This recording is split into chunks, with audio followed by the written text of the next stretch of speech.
sesuatu yang sudah dimaklumi, difahami berkenaan dengan daruratnya kewajiban tadi. Gitu.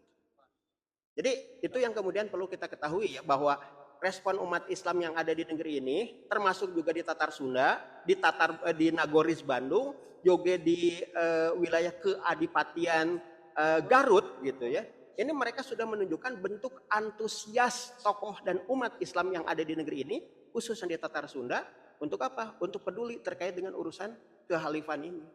Gitu Kang. Luar biasa ya. Berarti bukan cuma antusias sebenarnya, tapi sadar. Iya. Ya. Paham itu.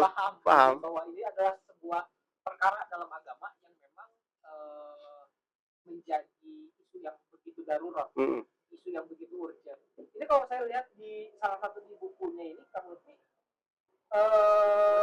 memang apa perjalanannya itu cepat ya, dari kalau tidak Maret itu apa namanya itu, tahun 24 ya, 2 tahun selanjutnya berarti ya. Betul. Jadi dilaksanakan di bulan sepanjang bulan Februari akhir berarti ya. Februari awal, 6 sampai 8 Februari. Kongres Umat Islam luar biasa di Kota Bandung ya. 5 sampai 6 sampai 8. 6 sampai 3 hari. 3 hari. Adapun yang 5 itu sebetulnya lebih ke penyambutan delegasi-delegasi dari berbagai organisasi gitu ya, yang nanti Persatuan Islam atau Persis itu menjadi Sohibul Bait. Nah, gitu kan, di dalam surat kabar yang saya dapatkan gitu ya, salah satunya diantaranya itu di suara publik gitu ya. Suara publik itu sebuah surat kabar yang dikeluarkan oleh orang Tionghoa asal Surabaya gitu. Ini yang menarik itu, ini koran Tionghoa gitu ya, ngerbitin masalah ngereportase pembicaraan masalah khilafah gitu kan ya. Ini kan yang menarik gitu. Berarti saking besarnya juga ya isunya. Saking besarnya isu ini gitu kan, yang menjadi apa ya, hot news gitu ya, bisa dikatakan seperti itu. Selain daripada itu, sebetulnya yang menarik ketika kongres ini digelar di Bandung itu adalah saya merinding gitu ya ketika dapat datanya. Saya ingat beberapa kejadian di tahun-tahun sebelumnya gitu ya. Ketika aksi 212, kita mendapatkan ratusan umat Islam yang berjalan kaki kan, ya, betul, ke Jakarta kan. betul. Dalam kongres ini pun juga sama. Sekira ada 700 orang dari Cianjur jalan kaki ke Bandung. 200 orang dari Cianjur jalan kaki ke Bandung, 700 orang dari Tenggulun Garut gitu ya, Garut Selatan berarti kan, jalan kaki ke Bandung. Ini kan berarti ada sesuatu yang berulang gitu ya. Maksudnya itu luar biasa gitu kan. Ada kesadaran yang luar biasa dari umat. Kalau bukan dorongan akidah, lantas apa? Gitu kan. Yang mendorong, yang menggerakkan orang dari segala keterbatasan, dari segala kekurangan dalam kondisi yang tidak ideal gitu kan. Gitu. Ini yang akhirnya bikin saya tuh bener-bener terus nge-track gitu kan, sampai mana sih akhirnya gitu kan ini tuh dalam Kongres Bandung itu. Bahkan beberapa fakta menarik juga ya ketika kongres itu digelar, sayangnya orang-orang yang tadi 900 orang tadi itu nggak bisa masuk karena sehubung dengan tempat pembukaan kongres ini tuh kan di Persis kan, di gedung Persis, itu gedungnya sangat terbatas dan hanya menampung sekira 200 utusan gitu kan, kayak gitu. Jadi nggak bisa. Dan saat itu pun juga dalam narasinya gitu ya, bendera Islam yang biasa digunakan dalam kongres-kongres sebelumnya, yakni di Jogja dan di Cianjur, itu turut dihadirkan. Nah, ini mengundang tanda tanya dalam benak saya. Bendera Islam ini itu apa? Apakah Ar-Royah gitu kan, sebagaimana yang kita kenal hari ini? Islam ya? Iya, atau bendera Turki Utsmani gitu kan. Nah, ini yang menjadi harus PR lagi gitu kan bagi saya untuk coba cari tahu, make sure belum ketahuan gitu kan, bentukannya seperti itu. Tapi kalau dibilang bendera Islam berarti kan artinya memang simbol terhadap negara. Betul. Ya, Islam itu dari dulu berarti sudah jadi sesuatu hal yang lazim di benak masyarakat kan. Artinya kalau ada orang yang bilang bahwa khilafah ini tidak pernah ada dalam sejarah, betul, berarti apa dong gitu. Jadi sesuatu hal yang historis ya. Membincangan berkenaan dengan sejarah khilafah di Indonesia begitu ya, atau sejarah khilafah di Nusantara, Sejak kapan ya umat Islam ini mengenal khalifah begitu ya. Umat Islam di negeri ini mengenal khalifah gitu ya. Maka jika membicarakan berkenaan dengan umat Islam di negeri ini mengenal khalifah itu bahkan semenjak era Khulafaur Rasyidin. Mereka sudah mengenal itu semua. Kalau kita coba untuk membuka arsip lama di Pabukon, di Keraton, atau napi di museum, khususnya nu aya di itu tuh di museum Sri Baduga Maharaja, nu aya di seberang lapangan Tegalega. Itu banyak arsip lama yang membincangkan berkenaan dengan Islam nu aya di Tatar Sunda gitu ya. Jadi mun urang apal gitu nya nyuk galur cariosan ngeunaan kean santang kan salah sawias guguru nanti nyata sang Bagenda Ali. Saha Bagenda Ali? Bagenda Ali teh nyata Khalifah Ali bin Abi Thalib karramallahu wajha.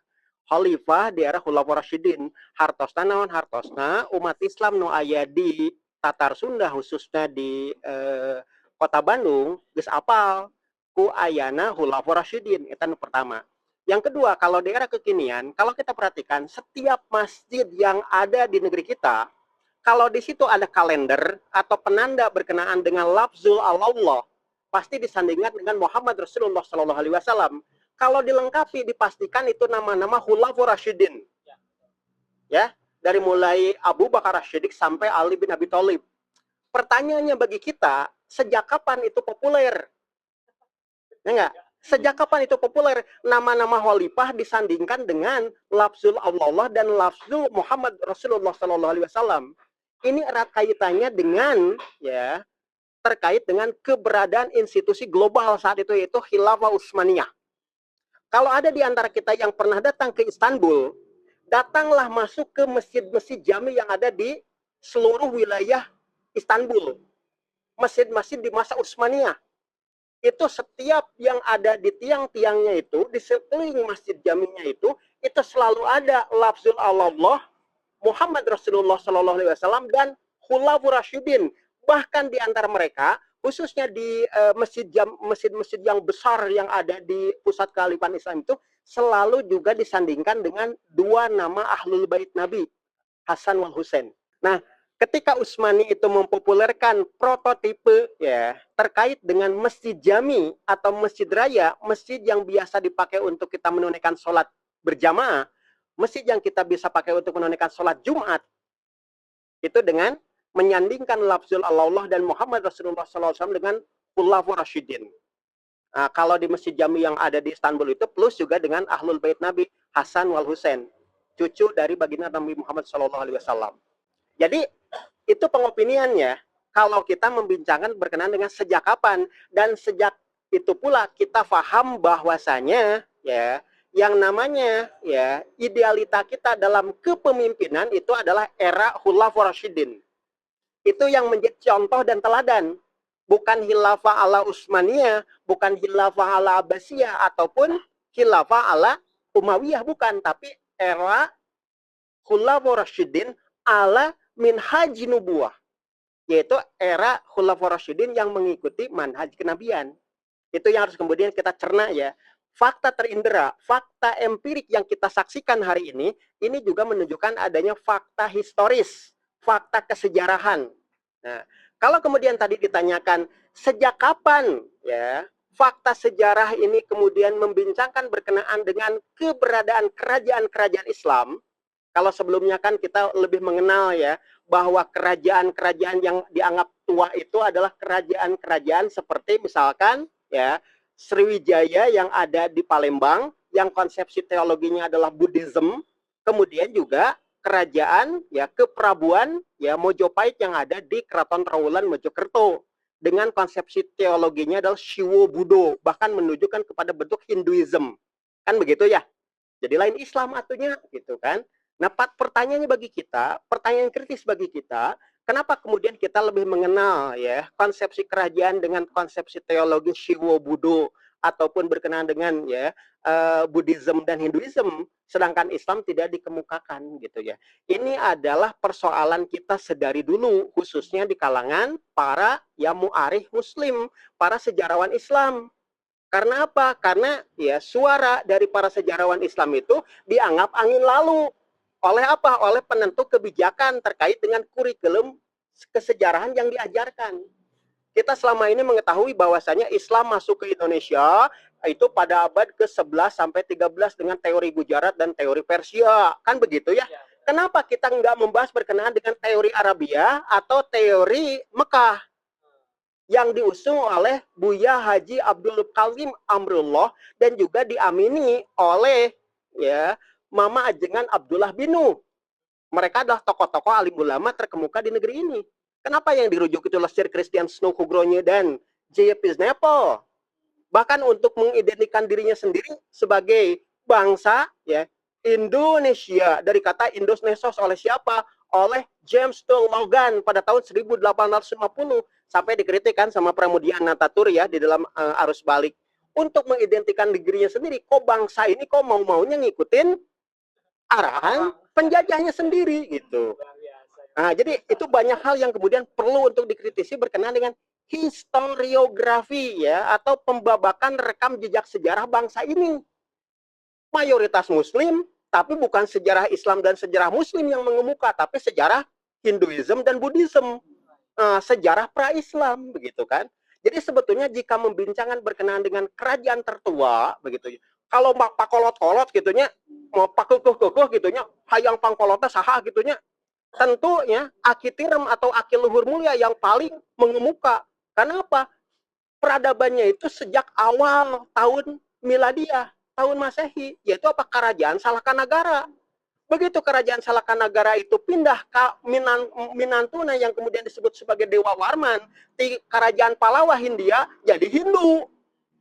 Berikutnya diteruskan oleh Purnawarman dengan ngadegna Tarumanagara. Itu leuwih heubeul batan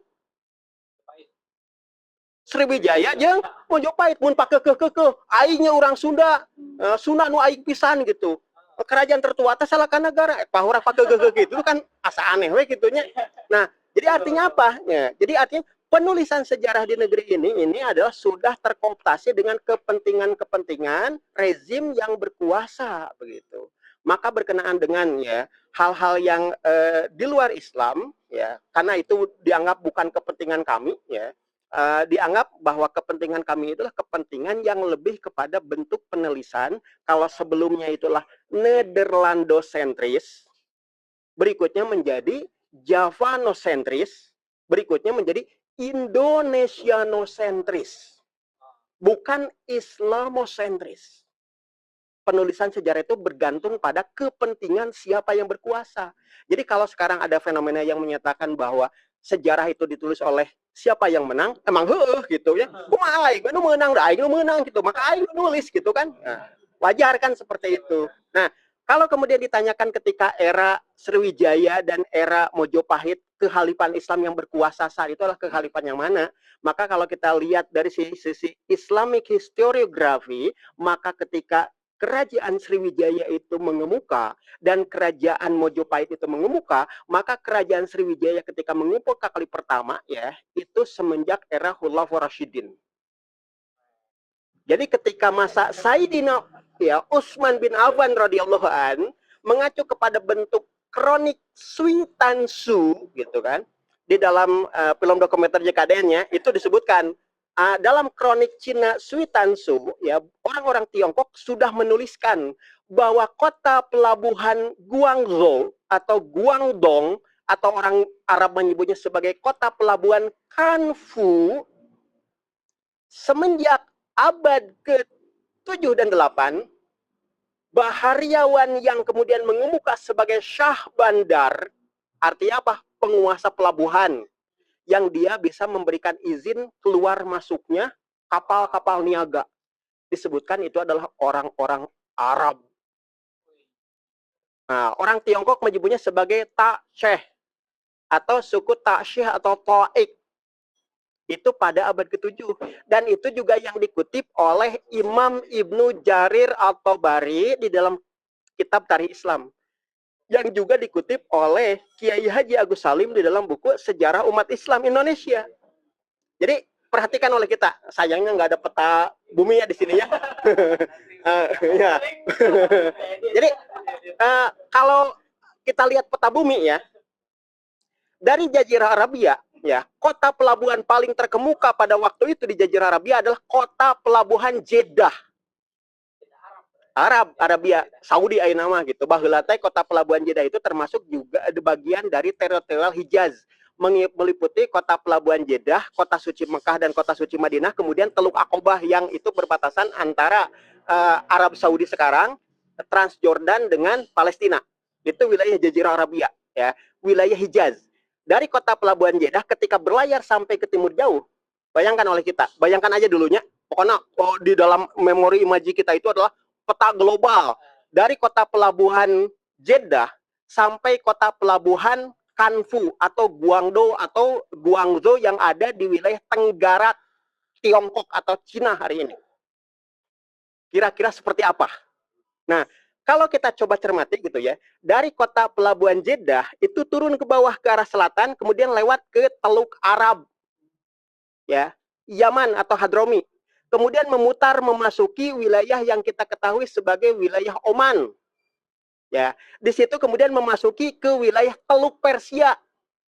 Ya, setelah melewati Selat Hormuz. Kemudian meneruskan sampai perjalanan ke kota pelabuhan Diu atau kota pelabuhan Gujarat yang ada di bagian Hindia bagian barat. Perjalanannya gitu. Nah, itu sudah sampai tengah-tengah kota pelabuhan Gujarat. Kemudian turun ke bawah ke arah selatan ke kota pelabuhan yang diketahui sebagai Goa. Tahun 1510 direbut oleh Portugis. Nah, sebelumnya pada abad ke-7 dikuasai oleh orang-orang Arab. Dari kota pelabuhan Goa terus ke bawah dan kemudian memutar melewati ya satu tempat yang kemudian meliputi wilayah Hindia bagian selatan dengan wilayah Ceylon atau Sri Lanka. Kebayang ya? Dari Sri Lanka memutar ke arah utara menuju apa? Kota pelabuhan Malabar di wilayah Hindia bagian timur. Ya, kemudian terus ke atas menuju kota pelabuhan Bengal atau Bengali atau Bangladesh hari ini.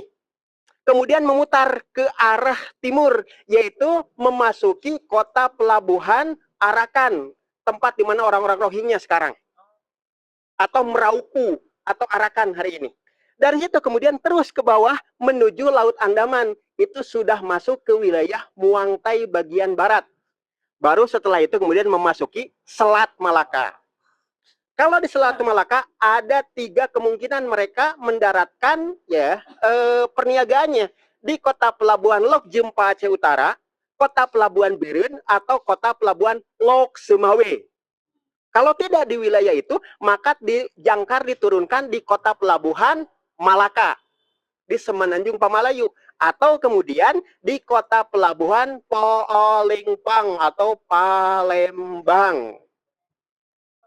Nah, kalau kemudian tidak ke Palembang, dipastikan turun ke bawah kemana? Ke kota pelabuhan Sunda Kalapa atau kota pelabuhan Wahanten di Banten Pasisir. Kalau tidak, dipastikan memutar ke atas kemana? Ke tempat yang kita ketahui sebagai kota pelabuhan Tumasik atau Singapura. Nah, kalau di wilayah Tumasik itu kemudian diteruskan ke atas ke Laut Funan atau yang diketahui hari ini sebagai Laut Cina Selatan, dipastikan mereka akan berlabuh di wilayah Tiongkok bagian tenggara yang disebut sebagai kota pelabuhan Guangdong atau Guangzhou atau Kanfu. Kebayang kan? Artinya apa? Kalau pada masa kepemimpinan Sayyidina Umar bin Khattab daerah Khulafaur Rasyidin, para juru niaga Arab dari kota pelabuhan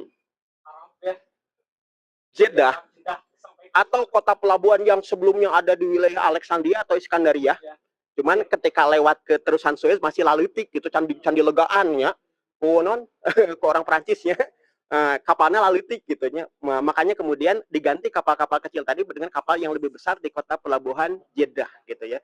Jadi disitulah kalau kita perhatikan lebih lanjut, kalau kita lihat fakta sejarah yang dikutip oleh ya peradaban dinasti Tang Cina pada waktu itu pada abad ke-7-8 itu, bahwa kota pelabuhan kami, kota pelabuhan Guangdong, Guangzhou atau Kanfu sudah dikuasai oleh para syah bandar Arab.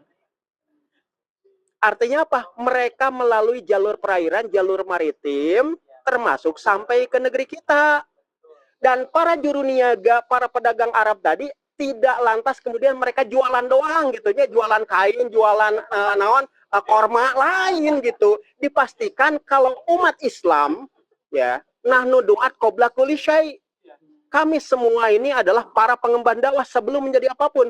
Sebelum kami jadi pedagang, sebelum kami jadi tukang dagang korma, sebelum kami tukang jualan kain gitu, jualan karpet, jualan nahonunya di Arab gitu, jualan daging onta gitu nya. Dipastikan mereka muslim, pasti mereka mendakwahkan Islam. Jadi sebelum tiba di Kanfu, mereka tiba di Lok Jempa, tiba di Biren, tiba di Lok Semawe, tiba di Malaka, tiba di Tumasik, tiba di Palembang, tiba di Wahanten, tiba di apa namanya itu Sunda Kalapa, tiba oke bisa jadi ke Karawang gitu nya, ke non ke Darmayu gitu ya, tiba oke di misalkan kota pelabuhan Muara Jati di Cirebon gitu ya, atau misalkan ke Ampel Denta Surabaya bisa jadi why not gitu ya. Penjelajahan samudra itu untuk apa? Untuk berdagang. Makanya salah seorang juga cendekiawan muslim dari wilayah Baluchistan itu meliputi wilayah Afghanistan dan Pakistan hari ini, N.A. Baloh, Profesor Doktor, itu kemudian pada tahun 1980 menyusun satu disertasi yang judulnya adalah The Adventure of Indonesia. The Adventure Islam The Adventure Islam in Indonesia. Penjelajahan atau penyebar luasan Islam di Indonesia. Beliau menyampaikan ya maritim teori ya perairan, teori maritim. Beliau menyatakan bahwa Islam telah sampai di timur jauh, khususnya Indonesia pada abad ke-7.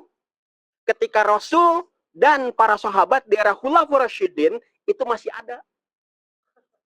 Itu penelitian beliau ya. Lain orang Sunda ngomong gitu ya. Lain orang Nusantara lain ngomong. Tapi ini adalah profesor doktor sejarawan dari Balochistan. Dipublikasikan tahun 1980. Walaupun kita tahu ya dalam tulisannya Buya Hamka dari Perbenaran Lama yang terbit pada tahun 1962, beliau sudah menyatakan teori Mekah. Islam sampai ke negeri ini itu didasarkan dari keberadaan Asimah Daulah, pusat pemerintahan Islam yang ada di Mekah dan di Madinah. Jadi pada abad ke-7 saya kadia. Nah, kalau berbicara mengenai kerajaan Islam mana yang paling klasik gitu ya, panghubung-hubungan mana gitu ya. Nah, ini ada perdebatan pendapat di antara para sejarawan. Nah, kalau kemudian yang dinyatakan oleh para sejarawan Aceh, nah di Aceh juga masih perdebatan juga gitu ya.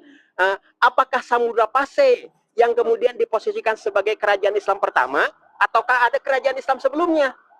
Nah, kalau kemudian kita masuk ke ranah debatable atau perdebatan di kalangan para sejarawan tadi, nah, ada yang menyatakan bahwa kerajaan Islam pertama di Nangro Aceh Darussalam itu bukan Samudra Pasai, tapi kerajaan Islam ya Jempa. Itu yang pertama. Yang kedua adalah kerajaan Islam Perilak. Yang ketiga barulah Samudra Pasai. Berikutnya adalah Aceh Darussalam. Jadi itu rangkaiannya gitu. Walaupun dua kerajaan pertama, Jempa dan Perilak itu masih debatable, ada ikhtilaf di kalangan para sejarawan muslim tadi. Tapi kalau berkenaan dengan Samudra Pasai atau Kesultanan Salihiyah, karena dibangun oleh Malikus Saleh, maka kerajaan ini disebut sebagai kerajaan Islam atau Kesultanan Salihiyah. Itu sudah tidak ada perdebatan, sudah sudah bersepakat gitu, sudah ijma gitu kalau Samudra Pasai. Kalau Jempa dan Perilak itu masih debatable hingga hari ini. Nah, kalau membicarakan berkenaan dengan ranah tadi ya, kalau kita coba ngambil kepada hal yang ikhtilaf tadi gitu ya. Ternyata Jempa itu berdiri semenjak tahun 770 miladiah. Abad ke-8 ya. Di situ kemudian raja Islam pertamanya itu adalah ya sosok yang kemudian disebut sebagai Abdullah Al-Hin ya Al-Farisi Al-Khurasani. Ternyata orang Khurasan, orang Persia begitu ya. Abdullah Al-Hin Al-Khurasani Al-Farisi gitu. Ternyata beliau ini kalau kita perhatikan tahun 770 miladiah pada era kepemimpinan siapa? Pada era kepemimpinan dari Khalifah Abu Ja'far Al-Mansur ya, bin Muhammad bin Ali bin Abdullah bin Abbas bin Abdul Muthalib bin Hashim bin Abdul Manaf bin Qusay bin Kilab Al-Quraisy. Nah, apa? Jadi hidup sezaman dengan pemerintahan khalifah yang kedua pada era Bani Abbasiyah. Zaman Abbasiyah. Dan perhatikan oleh kitanya Kangnya, pada tahun 750 miladiah itu dipimpin Abul Abbas As-Saffah. 2 tahun berikutnya 752 dipimpin oleh Abu Ja'far al-Mansur. Dan perhatikan oleh kita, siapa yang menjadi panglima perang Amirul Jihad dari Kehalifahan Islam Bani Abbasiyah pada waktu itu? Kalau kita membuka kitab Imam Jalaluddin Asyuyuti dalam kitab Tarikh al-Hulafa disebutkan bahwa Amirul Jihad Khalifah Bani Abbasiyah itu namanya adalah Abu Muslim al-Khurasani. Bapaknya orang-orang Islam dari negeri Khurasan. Khurasan itu wilayah Persia bagian utara berdempetan dengan wilayah Afghanistan hari ini. Itu wilayah Khurasan. Makanya kalau kita perhatikan lebih lanjut, yang punya kewenangan untuk mengutus para duta itu khalifah. Yang punya kewenangan untuk mengutus para panglima di bawah Amirul Jihad itu adalah panglima perangnya. Makanya sosok Abdullah al-Hin al-Farisi al-Khurasani sangat mungkin diperintah oleh Khalifah Abu Ja'far al-Mansur dan juga panglima perangnya Abu Muslim al-Khurasani. Jadi kalau kita coba lacak berkenaan dengan sumber-sumber kesejarahan tadi yang dikutip oleh para sejarawan dari Nangru Aceh Darussalam, sekalipun masih ikhtilaf, debatable. Ya.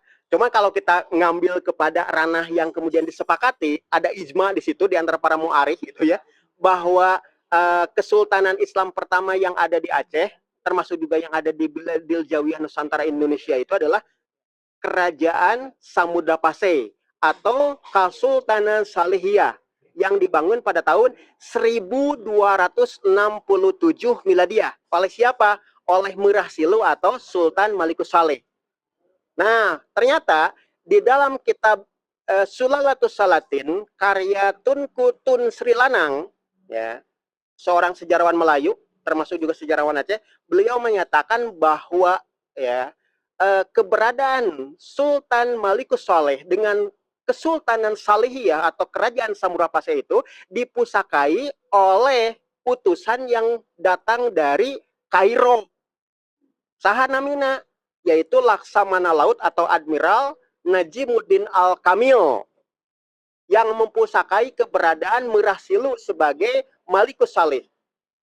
Perhatikan oleh kita, siapa Najmuddin Al-Kamil? Najmuddin Al-Kamil itu adalah Laksamana Laut yang diutus oleh ya, Az-Zahir Ruknuddin Baibars Al-Bunduk dari penguasa Daulah Mamlukiyah yang mengumumkan pengangkatan kembali kehalifahan Islam di kota Kairo pada tahun 1261.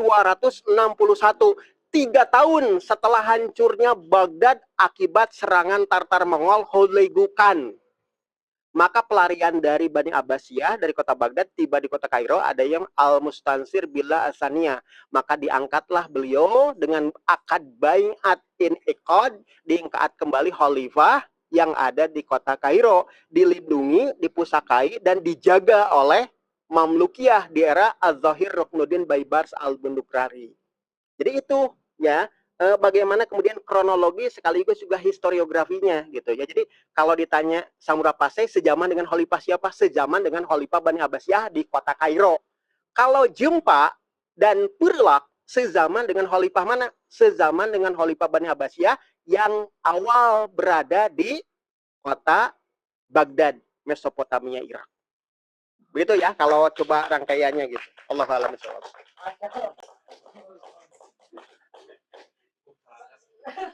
Bisa ditulis dari awal apa ya? Kan ada itu kok itunya. Ada jika Nah, ada. jadi kalau untuk storytelling yang lebih lengkap itu bisa mungkin nanti juga disaksikan di film Yeah. Jak Khilafah Yeah. Nusantara ya. Salah satu film dokumenter fenomenal yang menggelitik rezim gitu ya. Berkenaan dengan keruntuhan khilafah kali ya. Itu kan sebetulnya rangkaian yang tak terpisahkan dari peristiwa satu ke peristiwa yang lainnya gitu. Kita nggak bisa langsung lihat endingnya, tetapi kita lihat beberapa ratus tahun sebelumnya gitu kan. Ada setidaknya 2 kepemimpinan gitu ya, kemasan di masa Utsmaniyah itu, yang dimana ketika era Sultan Muhammad Al-Fatih gitu kan, dan Sultan Sulaiman Al-Qanuni gitu kan, yang dimana di masa kedua kepemimpinan tersebut itu Islam sedang dalam kondisi yang sangat luar biasa gitu ya, yang waktu itu concernnya itu mobil khusus di wilayah militer, di ranah militer gitu kan. Nah ini yang menjadi beberapa catatan gitu ya, yang menjadi bahan evaluasi kita, bahwasanya ada hal yang luput kala itu yang tidak dilakukan gitu kan oleh kedua pemimpin tersebut, yakni apa? Membenahi berkenaan dengan akidah Islam dan bahasa Arab. Ini yang menjadi bom waktu gitu ya, bisa dikatakan di kemudian hari gitu kan, bagaimana ketika revolusi kembar terjadi di peradaban barat, yakni revolusi Prancis dan Inggris gitu ya, revolusi industri itu akhirnya membukakan mata orang-orang kaum muslimin waktu itu tuh melihat begitu seksi terpesona gitu ya, melihat kedua revolusi kembar itu berdiri gitu ya, yang ya berkebangkitan bagi Eropa yang berabad-abad terjangkit virus the Dark Age gitu ya, kejumudan berpikir gitu ya. Nah setelah itu dalam Islam malah sebaliknya gitu ya, dalam kekhilafan Islam malah sebaliknya gitu kan, karena waktu itu umat Islam dihadapkan dengan inovasi-inovasi baru gitu kan, bukan hanya tentang sarana kehidupan, tetapi juga tentang peradilan perundang-undangan gitu ya. Nah di saat itu ada kegamangan berpikir di tengah-tengah kaum muslimin, kita boleh nggak sih ngambil produk barat? Kita boleh nggak sih ngambil produk barat gitu kan? Nah, ada semacam upaya dari kaum muslimin waktu itu dengan ijtihad yang mereka lakukan gitu ya, yang dimana mereka mengambil suatu sumber berdasarkan dari hadis Rasul yang disikapi dengan kias. Jadi mereka beristinbat gitu ya dengan salah satu hadis Rasul, salah satu hadis itu cukup panjang gitu ya, yang singkatnya itu adalah ada seorang sahabat yang bertanya, ya Rasul bagaimana hukumnya berhaji tiap tahun? Gitu kan. Rasul mendiamkan, sampai 3 kali sahabat itu bertanya gitu kan. Lalu sampai akhirnya Rasul tidak menjawab, muncul kesimpulan bahwa sesuatu yang didiamkan itu sifatnya mubah atau boleh. Nah, ini yang menjadi landasan hukum. Walah. Coba. Jadi landasan hukum atas gitu ya, kemajuan teknologi barat waktu itu, sekaligus juga perangkat hukum gitu kan, karena waktu itu Eropa lagi maju sedangkan Islam decline kan, lagi mundur-mundurnya gitu kan. Lalu gimana nih kalau kita mengadopsi produk barat, bukan hanya tentang masalah prasarana gitu ya, tapi juga tentang hukumnya. Akhirnya di abad ke 19 gitu ya, terjadi revolusi Tanzimat gitu ya, era Tanzimat. Nah di situ mulai tuh apa uh, apa namanya ya, reformasi hukum Islam gitu, yang mengikuti metode Barat gitu kan. Nah selain daripada itu semua, ada hal yang cukup krusial yang ditinggalkan oleh umat Islam, yakni apa? Pembebasan atau jihad gitu ya, pasca kekalahan umat Islam di gerbang kota Wina gitu. Nah itu yang menjadi titik tolak jihad itu dihentikan gitu kan. Yang tadi sebelumnya bahasa Arab sudah lagi tidak dipergunakan, lalu akidah Islam tercampur baur dengan hal-hal di luar daripada fikrah Islam, lalu jihad ditinggalkan gitu ya. Di satu sisi musuh Islam itu semakin kuat gitu kan. Nah itu menjadi semacam rangkaian peristiwa gitu ya, yang pada akhirnya lambat laun khilafah itu sudah lagi tidak memiliki power gitu kan. Bahkan di masa-masa akhir itu khilafah itu hanya sebagai simbol saja gitu kan, simbol yang tidak ada kekuatan sebagaimana sebelumnya gitu kan. Nah seperti itu. Mungkin sebetulnya Ustaz Salman sih yang bisa lebih mendetailisasi gitu kan masalah keruntuhan khilafah ini gitu kan. Karena kan saya fokus concern di sini tentang dalam negeri ya, misalnya dalam masa abad ke-20 gitu kan, ketika Hindia Belanda itu ngerespon bagaimana sih khilafah ini runtuh. Nah, respon kayak gitu kan. Kalau saya mungkin gambaran secara singkatnya kayak gitu kan. Baik. Terima kasih. Sama-sama. Terkait dengan tadi memang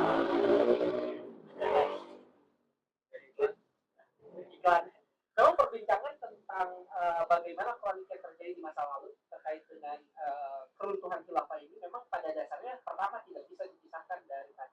penyebaran Islam, gitu ya.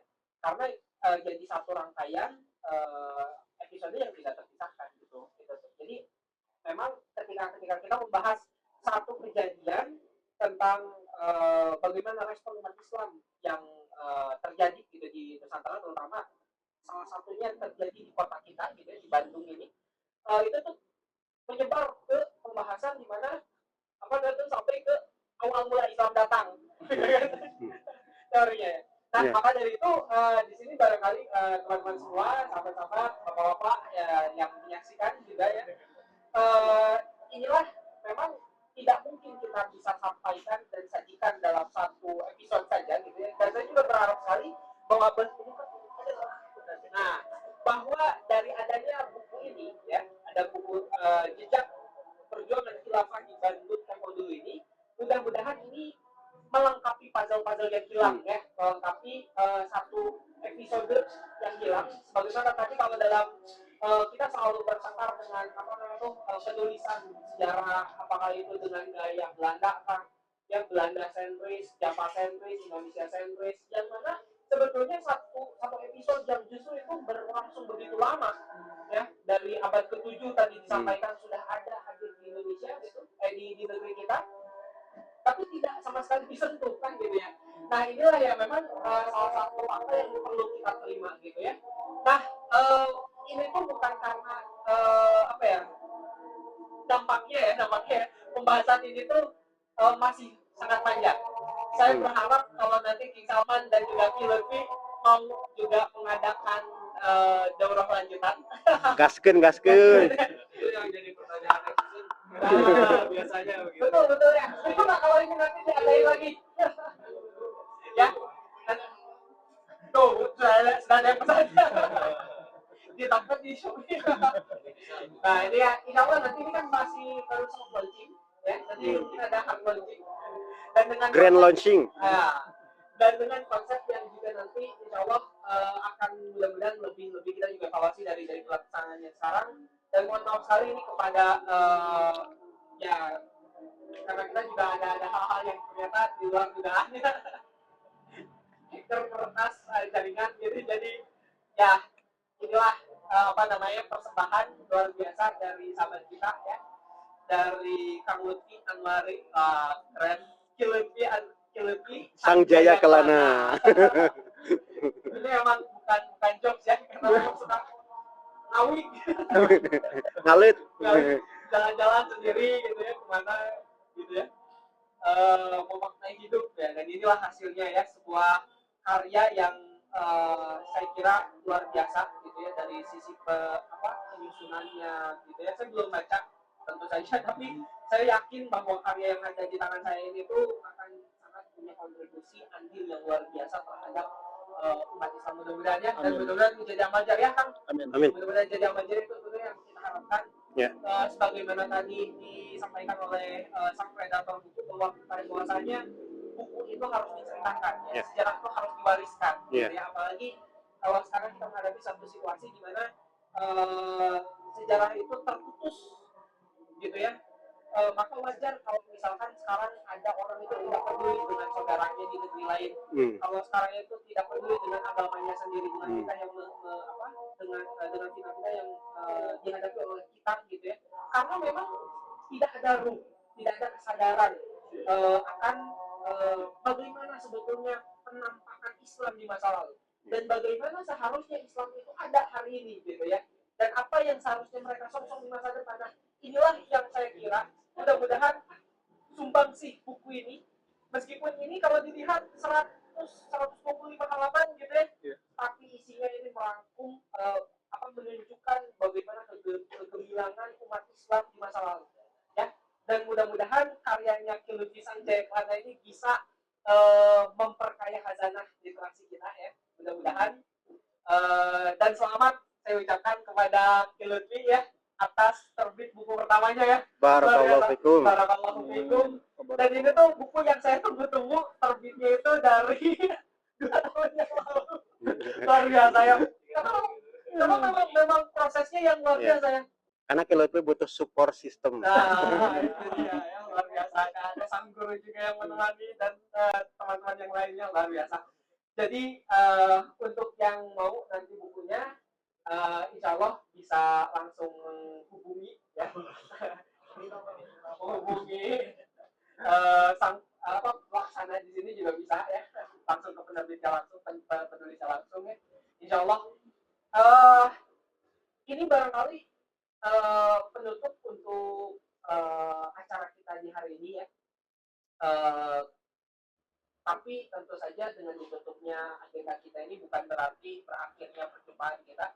Dan ini sebuah kehormatan yang sangat luar biasa ya, bisa Mopi gitu ya, bisa dipercaya untuk mengangkat satu isu yang begitu keren ya, begitu keren, tentang sejarah hilang ya, abad kekosongan yang kita tuh berarti satu abad ya, Betul. satu abad dalam hitungan Iya. Masehi. Iya. 1924 sekarang 2024, luar biasa ya. Boleh teman-teman kita kasih applause buat terima kasih sekali. Terakhir closing statement ya dari penulis dan juga sang predator buku. Baik. Sah-sah saja bila orang berbicara Bandung tentang keindahannya, tentang landmark-landmark yang megah atau bentang alam yang luas. Tapi bila tidak ada perjuangan Islam di dalamnya, Bandung bukanlah apa-apa dan kita bukanlah siapa-siapa.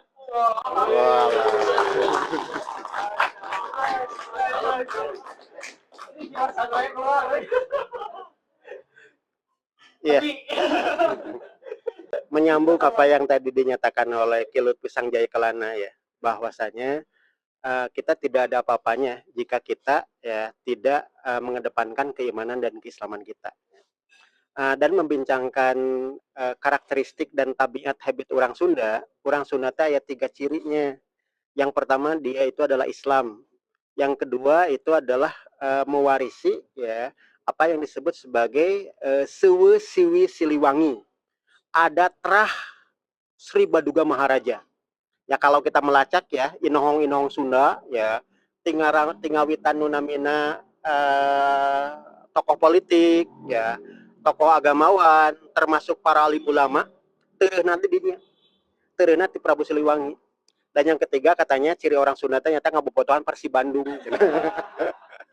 Itu ada 3, Islam ya, Trah Siliwangi dan Persib. Nah, hal yang paling utama bagi kita ya bahwasanya karakteristik dan ciri tabiat orang Sunda ternyata Islam. Maka ketika Kilut Pisang Jaya Kelana menghadirkan ya berkenaan dengan satu di antara bentuk peninggalan sejarah umat Islam nu aya di Tatar Sunda, khususnya di Nagoris Bandung, itulah bentuk kepedulian umat Islam negeri ini, kota ini, daya urang ayeuna gitu nya. Nyata naon paduli karena perjuangan penegakan syariah wal khilafah. Allahu Akbar. Allah. Keren. Buat dua pembicara kita yang telah menemani siang hari yang syahdu ya, ditemani Ritik Hujan. Dan insya Allah nanti pokoknya ini wajib harus ada lanjutan. Iya. Insya Allah. Insya Allah ya, ditunggu lagi mungkin nanti bisa di tempat-tempat lain di sini. Pokoknya buku ini memang harus disajikan dan disebarkan. Gitu. Diperbincangkan gitu ya.